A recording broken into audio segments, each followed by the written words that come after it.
tulip tree. This is the largest tree in the northeast forest. It'll be huge and straight and tall. There's a lot in Inwood Hill Park if anyone wants to see what a mature tulip tree looks like. This dogwood. This is a white pine. It was a major part of the forest in the northeast and not so common today. Very happy to have it back. This is scarlet oak.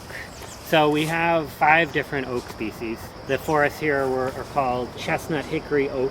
Often is the community of plants that were here, and we don't have any chestnuts anymore because they were all killed by the chestnut blight. And this is chestnut oak is starting to fill a similar ecological role in some forests. This is one of my favorites. It's a diminutive sumac.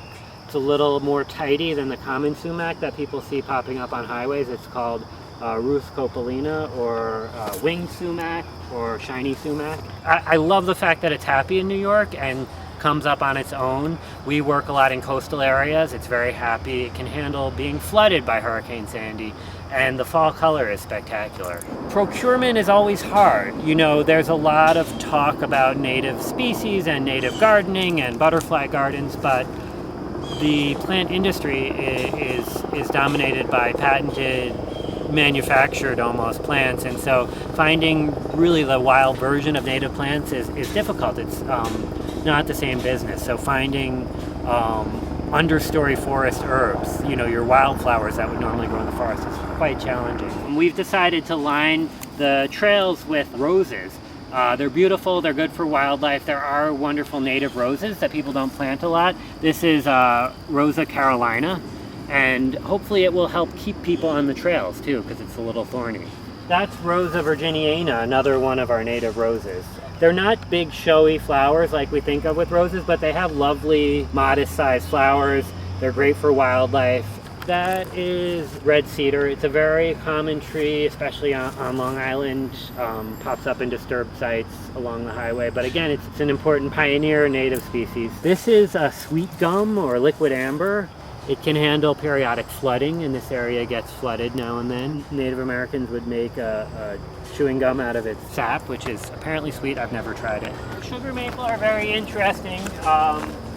They are doing well on their own in the forest of Highbridge. So we have some really wonderful undisturbed sections of the forest with regenerating sugar maple, which is not always common. Sugar maple is really struggling in the Northeast, especially with climate change.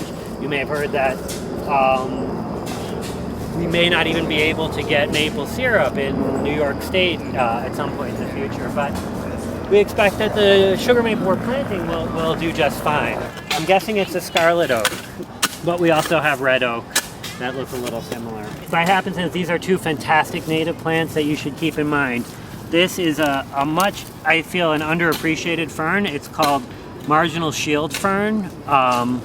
The Latin name is Dryopteris marginalis, and it seems, again, this was, according to the Mannahatta database, this was in this neighborhood in 1609, and it does really well today. It's semi-evergreen, so it stays nice and green through much of the winter. It can handle part sun and some fairly compacted soils. This is also a great sort of tree for the edge of a woods or somewhat shady condition. It's called green and gold, or chrysogonum. That's a nice yellow flower. And this was from one of our favorite plant growers called Greenlight Plants in Pennsylvania, and they fully organic, sustainable growing. They make their own soil, and it's filled with something called biochar, which is a great sustainable thing to do with old trees, and it sequesters carbon.